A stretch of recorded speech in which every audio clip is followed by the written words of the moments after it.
I'm Kate Young, and you're listening to This Is Purdue, the official podcast for Purdue University. As a Purdue alum and Indiana native, I know firsthand about the family of students and professors who are in it together, persistently pursuing and relentlessly rethinking. Who are the next game changers, difference makers, ceiling breakers, innovators? Who are these Boilermakers? Join me as we feature students, faculty, and alumni taking small steps toward their giant leaps and inspiring others to do the same. We have over 500 student athletes. It's a talent that they have, and they're able to utilize their talent to obtain what I believe to be the best education in the country, in the world for that matter. And then when the ball stops bouncing, you're not on the track anymore. When you're not taking a lap in the pool, what do you stand with? And I think a Purdue degree is a pretty great thing to have to forge you ahead the next 40, 60, 70 years of your life. In this episode of This is Purdue, we're talking to Tiffini Grimes, Purdue University's Deputy Athletics Director and Senior Woman Administrator. Tiffini is a proud Purdue alumna, and you'll hear more about her career journey as she made her way from law school and then worked in athletics departments for universities like Georgia Institute of Technology, Penn State University, University of Alabama, and finally, back home to Purdue. You'll also hear Tiffini share the deep pride she feels in pursuing her next giant leap at her alma mater, and why working with Purdue student athletes on their experiences both on and off the field is so special to her. We had the chance to sit down with Tiffini in Naples, Florida during the annual President's Council weekend, where she also hosted the Purdue Women's Network Breakfast with Tiffini. To kick off this episode, Tiffini reflects on her ties to Purdue, which were actually formed before she was even born. And she discusses her 4-year journey as a Boilermaker student. Tiffini, thank you for joining us on This is Purdue. We're so thrilled to have you. Thank you for the opportunity. I'm beyond excited to be present today. Tell us a little bit about your Purdue journey. When's the earliest time that you heard about Purdue, and what did you think before you came to school at Purdue? So my journey to Purdue actually started before my existence in this world. My aunt, her dream was to go to school at Purdue, and she was diagnosed with sarcoidosis while she was in high school. She actually was told by my grandparents to attend IPFW, but she's very tenacious and decided that that was not an option for her. She was going to Purdue West Lafayette. So she packed herself up and went to campus. Unfortunately, she fell ill and passed away before I was born. But when my grandparents and parents went to, pack her belongings, they found a lot of baby apparel and toddler apparel that she had purchased for me with Purdue logos on it. So my earliest existence, I was in all Purdue gear that my aunt had purchased for me. So I think my passion was kind of innate. It started before I even knew that Purdue was an option. It was just kind of born into me, I guess.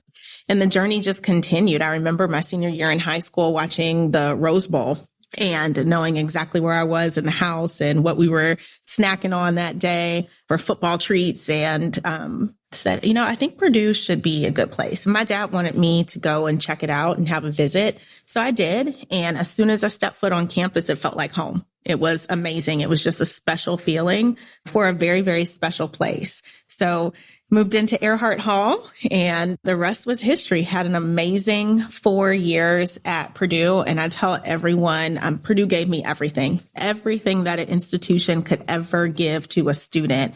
This university bestowed on me. And so when I think about how the journey continues to play out, it's very much kind of condensed and summarized in ever grateful, ever true. I will forever be grateful for Purdue University and the person that it helped mold me into. It's a painfully shy girl from Fort Wayne, Indiana, who is now sitting on the university's podcast, which is kind of a pinch me moment. But I found my voice and I found my confidence when I stepped foot onto that campus. And because of that, I'll forever be true to Purdue. That is such a special story about your aunt. That's really unique. So you were shy. Did the size of Purdue intimidate you? What were you thinking when you got here? Yes, I went to a really small private school, pre-K through 8th grade in Fort Wayne Christian. And we had about an average of 10 kids in our class.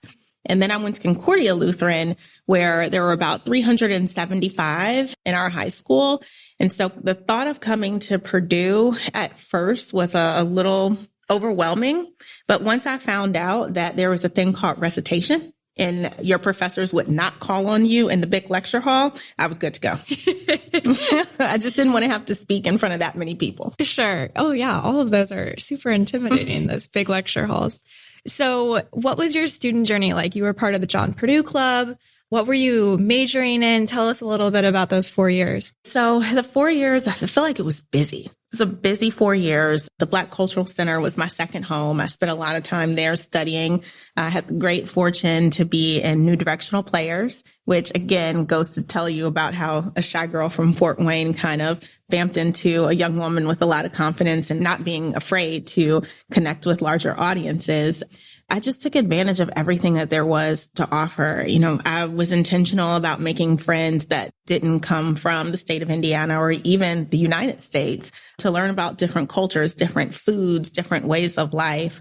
And honestly, the cornerstone of the foundation of my experience rather was athletics. So didn't miss a football game, didn't miss a basketball game. Christy Curry was the head women's coach at the time, and I worked with her for the last 6 years at Alabama.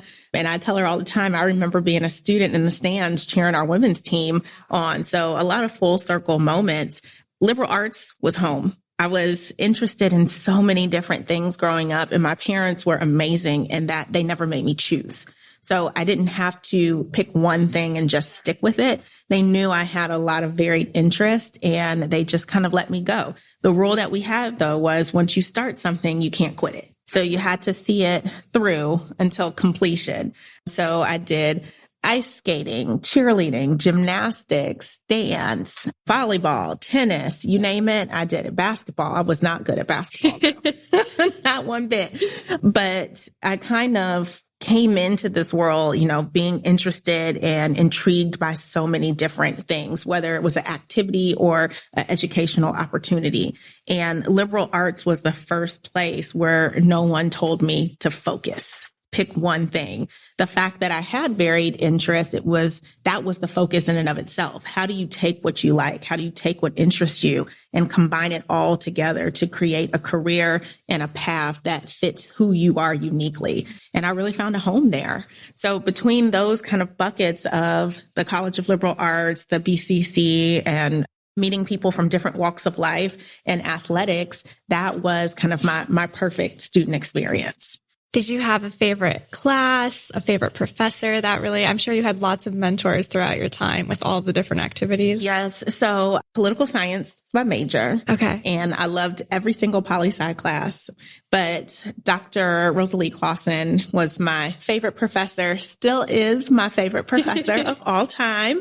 And I took everything that she had to offer, which is really interesting now because, you know, I sit Mackie for our women's games and I always can turn to my right and look over my shoulder and she's sitting right in the stand. So every single home game, I get to wave to her and we chat and whatnot. So it's been amazing to be back here and re-engaging with her, but to know that you've had somebody that supported you since you were a student walking the halls, you know, in that college, to come full circle now, it means a lot to me. She's amazing. As a student, Tiffini interned for the John Purdue Club. She discusses her experience with JPC. So John Purdue Club internships are very different then than they are now.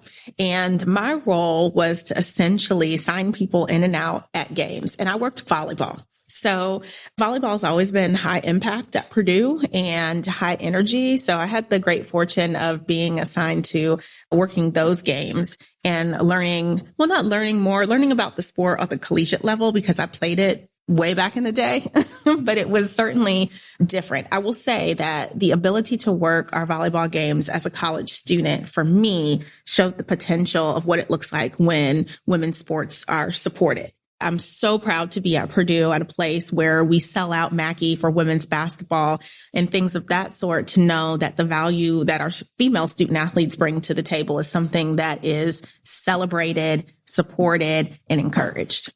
Yeah, we had the opportunity to talk to Coach Shondell, and he was just such a wonderful advocate for his team and the women on his team. So that was really special. He's a legend. He really is. By the way, if you haven't listened to our This Is Purdue episode with head volleyball coach Dave Shondell, be sure to check that out at purdue.edu/podcast. Tiffini shares a few more of her favorite Boilermaker experiences and memories. Everybody from the time period where I was at Purdue, if you don't say fountain run, then what did you do? Right? Fountain Run definitely is at the top of the list, but I would have to say Saturdays at Ross Aid.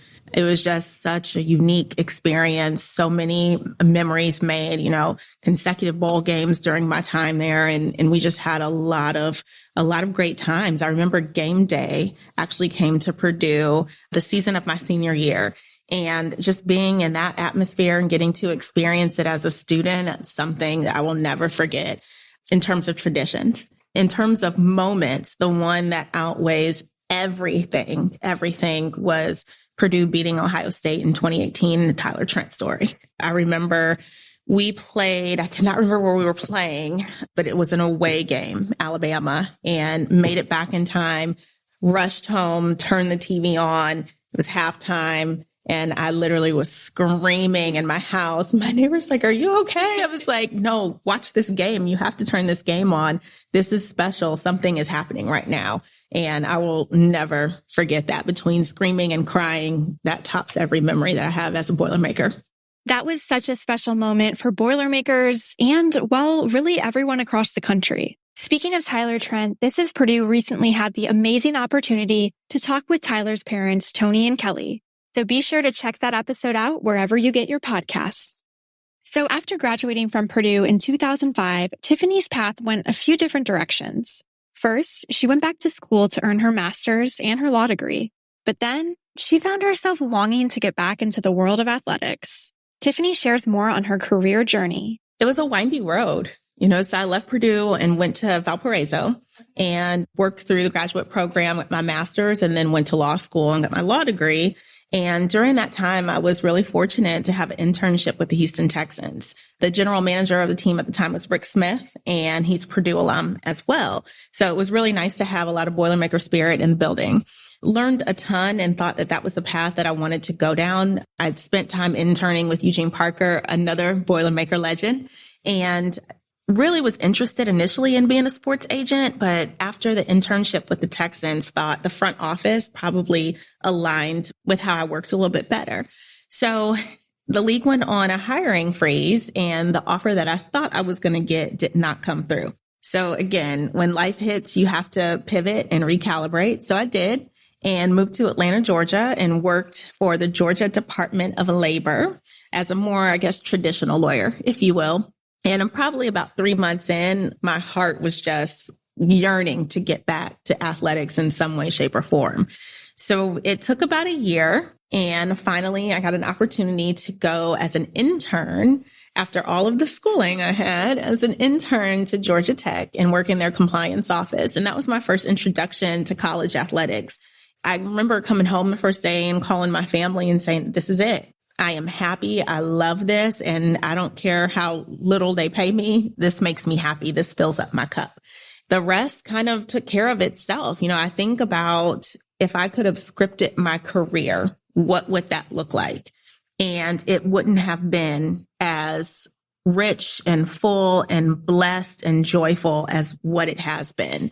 So I don't take that very lightly or take it for granted. At Georgia Tech, I had the opportunity to transition to Penn State.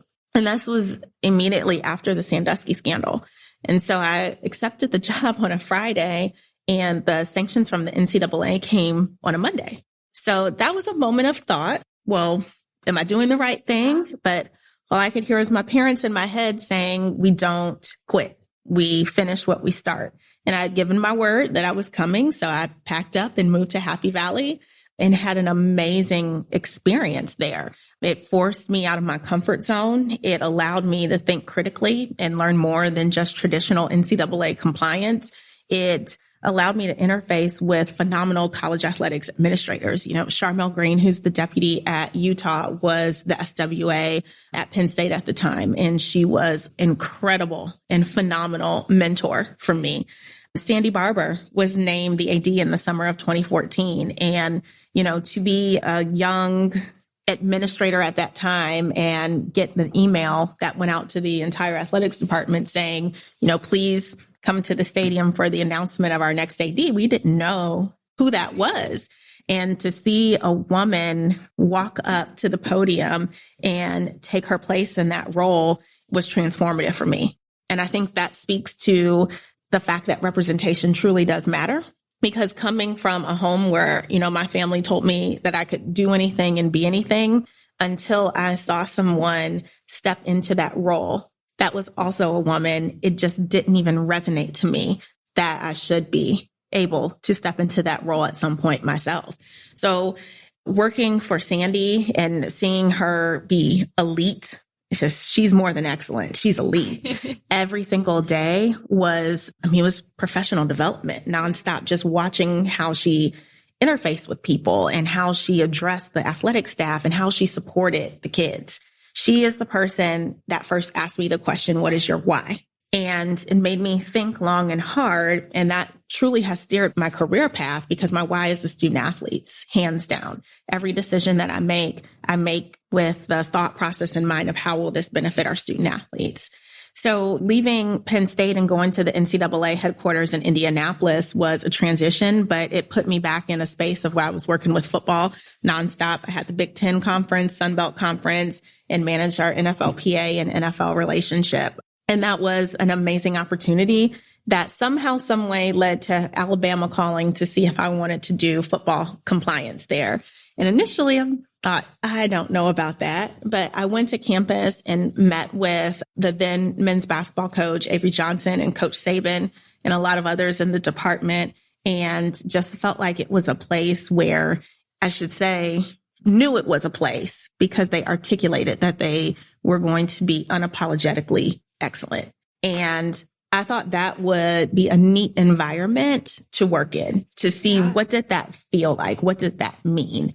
And went to Tuscaloosa for 6 years.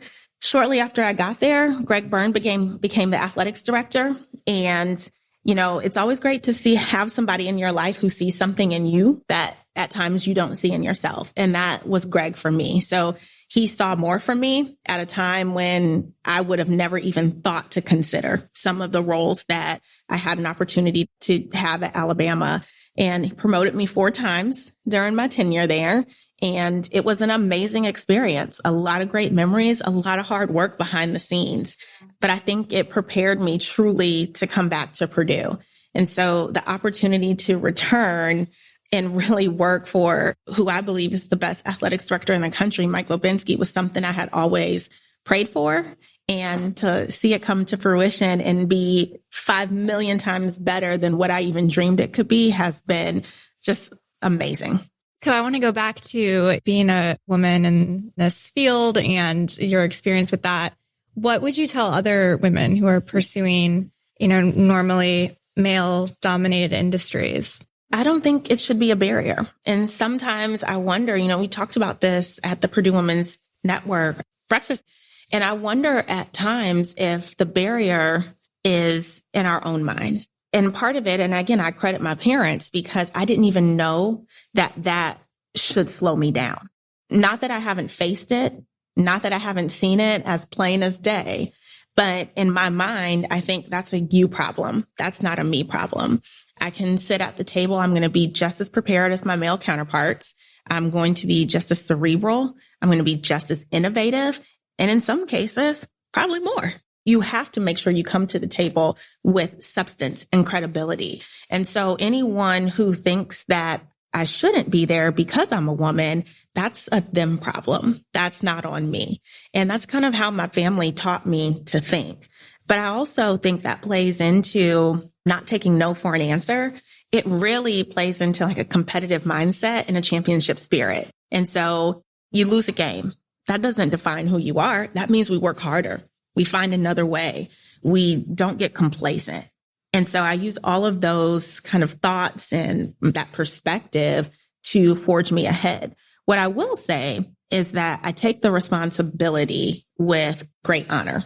Just because I feel that it's not a barrier doesn't mean that the next woman does, or that individual is at a space in her career where she could say something about it if it became too much of a barrier. And so making sure that I'm always checking in on the women in our department and finding and trying to identify opportunities for them to develop and grow is something that I take very, very seriously. I will say this, what I have found in the past 7 years is that actually being a woman is my superpower. There is not one table that I feel like I don't belong at anymore. And part of that is the confidence that Purdue instilled in me and my family instilled in me. But when I sit in these spaces, what I realize is that there are things that I can say to our male coaches and staff members and our male student athletes that my male counterparts just can't. Listening to all of that back again just gives me chills. It's so empowering, and Tiffini has an incredible mindset. I'm sure by now you can feel the passion Tiffini has for sports, and especially college athletics.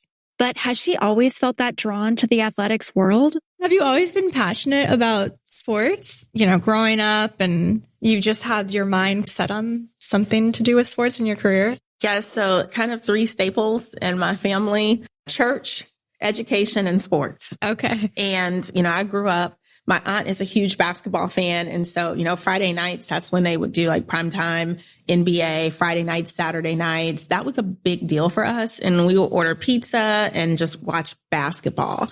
NBA playoffs was huge, huge for us.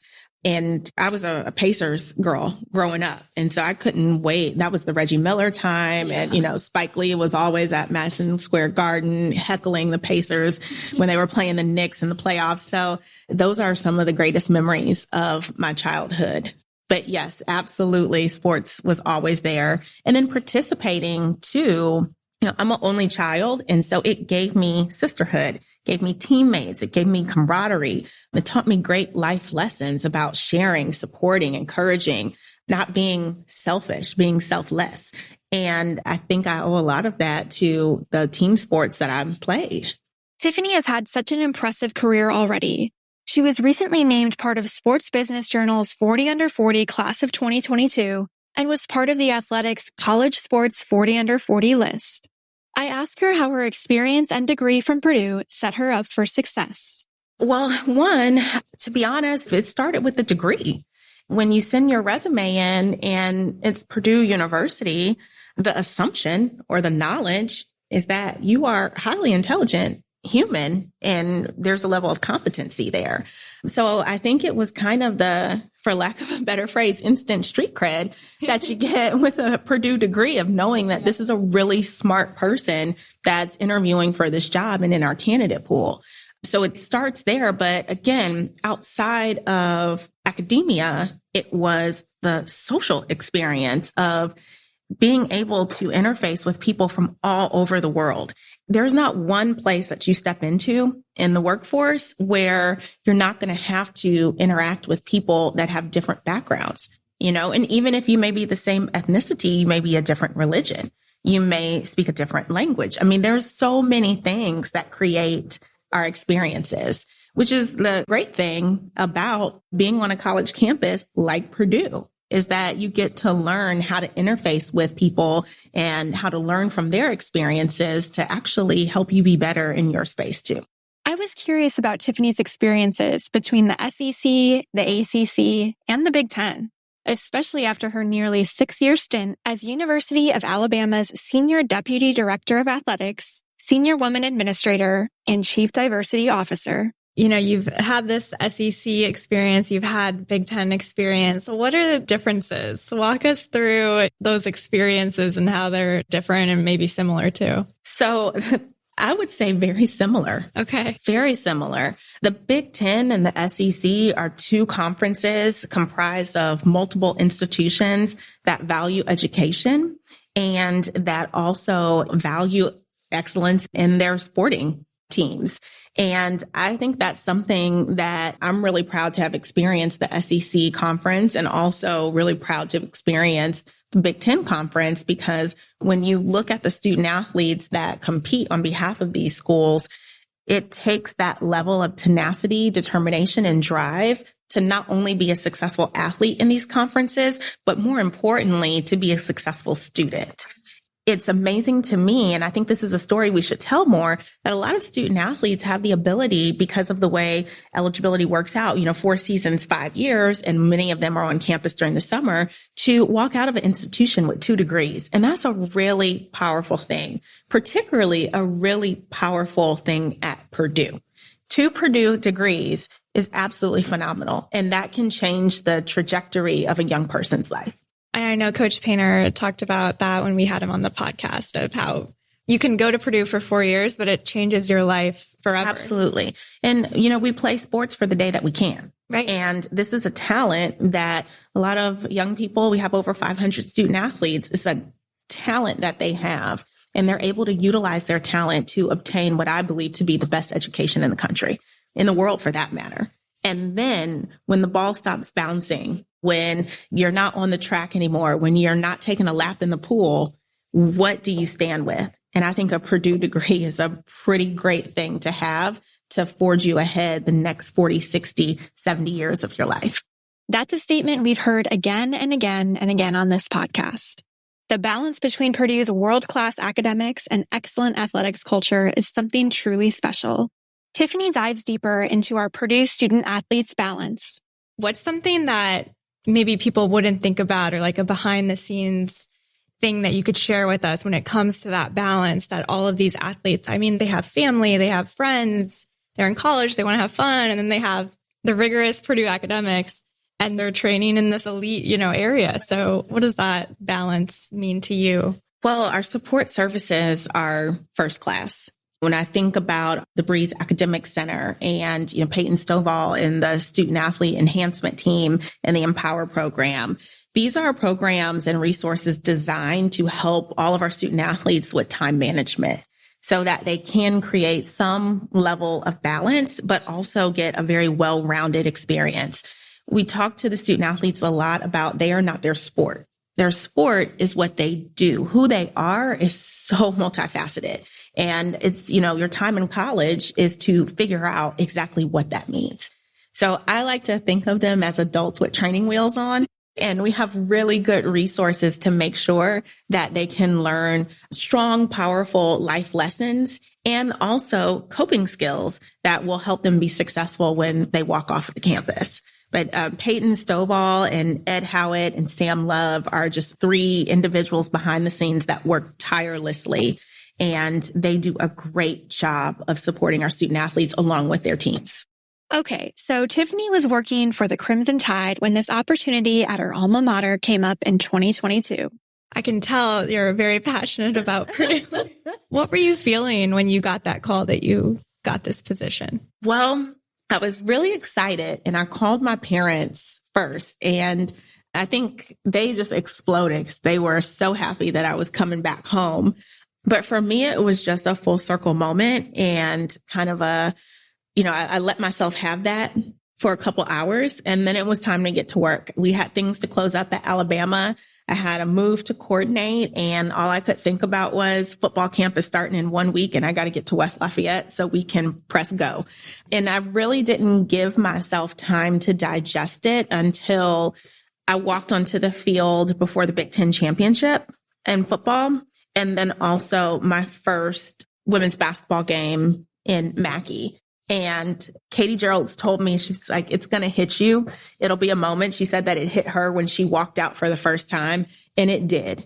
It did. And it was just kind of the thought process of going from a student and being so bright eyed and, where will the world take me? What will life look like? But knowing that I was at an institution that was going to prepare me academically for whatever that was, in the same institution that prepared me to go out and try to be excellent and elite and take my version of the next giant leap, brought me right back to the institution that I love so much. So that was kind of the wow moment. As for being back at Purdue surrounded by the Boilermaker spirit, Tiffini says that unique spirit is all about the people. You've talked about Ross-Ade, you've talked about Mackey. Why do you think that these places are so full of spirit? They're talked about nationally. It's really hard to play in Mackey at home, right? We don't want to go there. What do you think is so special about these Purdue places? The people. It boils down to the people. Never before have I seen or worked at an institution where the line for students is 2 hours backed up before gates open. Never before have I worked at an institution where you aren't trying to strategize with marketing on how to get your students to stay for 4 quarters. It's just the Purdue way. And, our students and our supporters are kind and good fans, a lot of sportsmanship at Purdue, a lot of class at Purdue. But we're going to be unapologetic about cheering on our team.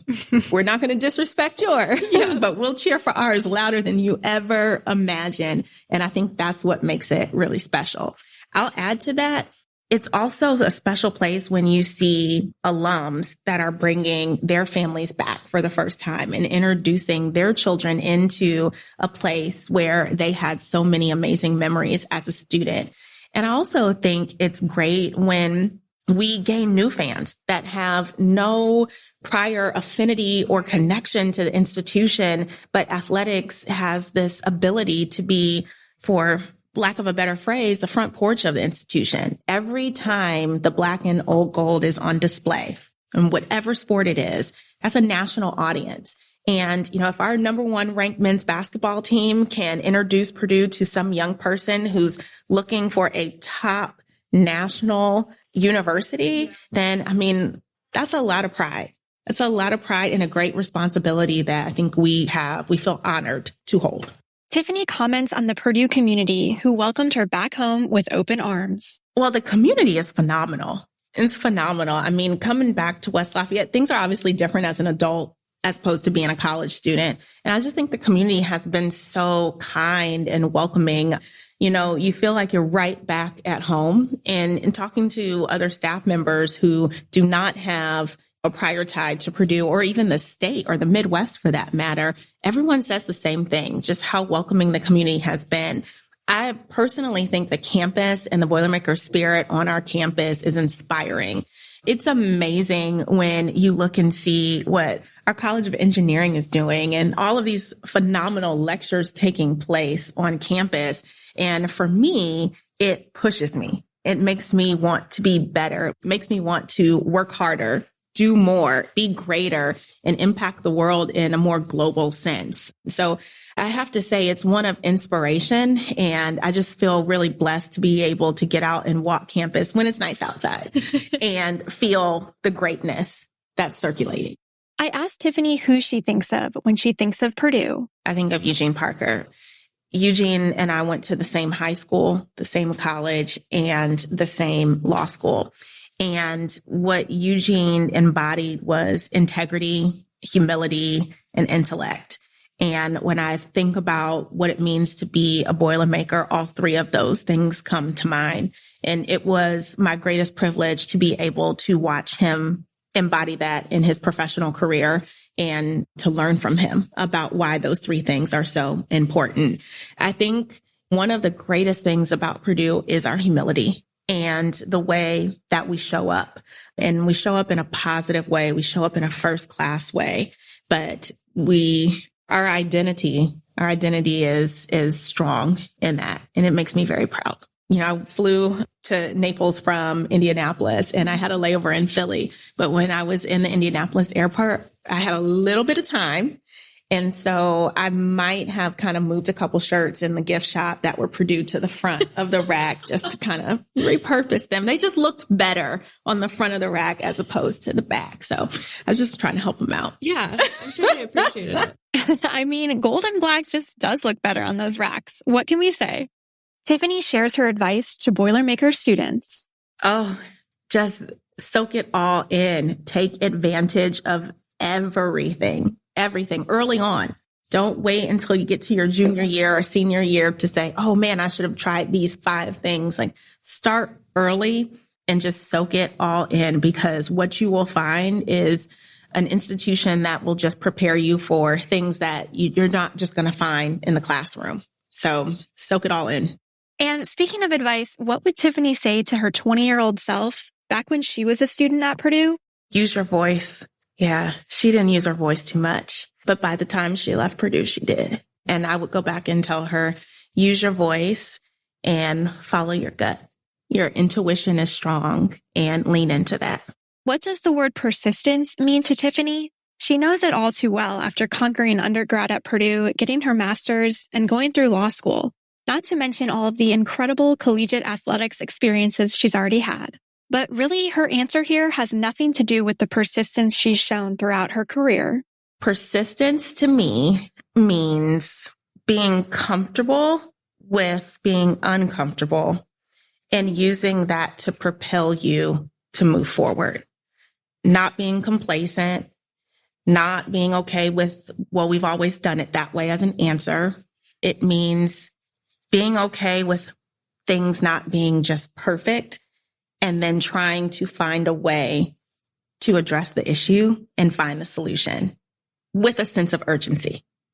Got to have a sense of urgency in there to hit persistence for me. President Chang touched on that, the complacency and how we always are striving to do better and be better. And Absolutely. Absolutely. I love that. Being comfortable with being uncomfortable. Finally, Tiffini shares more about what it's like helping Purdue's talented student athletes have the best experience possible, both on and off the field. What do you love the most about Purdue athletics? Oh, my students. I think our student athletes are absolutely phenomenal. You know, they're 18 to 22-year-olds and they come to us with the same bright eyes and I want to conquer the world, and also with the same fears as any other college student.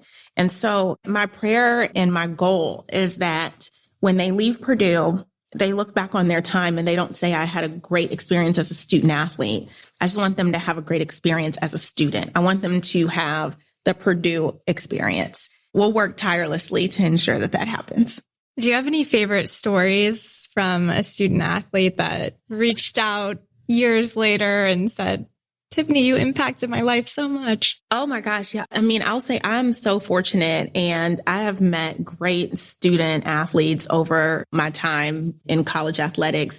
Yes. And I still keep in touch with a lot of my student athletes. You know, my heart is going to jump for joy to see, 4 of my Bama guys playing in the Super Bowl. But yes, I hear from them often. And, our female students that I've had previously, nothing warms my heart more than to get a text message from a student athlete, current or former. I've saved every thank you card. I've saved every note. I've saved even the Post-it notes. I keep a bowl of fruit snacks in my office, always have since I was at Penn State. And when I was at Alabama, I remember one of our football guys wrote, "You're running low on fruit snacks. Please buy more this weekend," and just left it on my desk.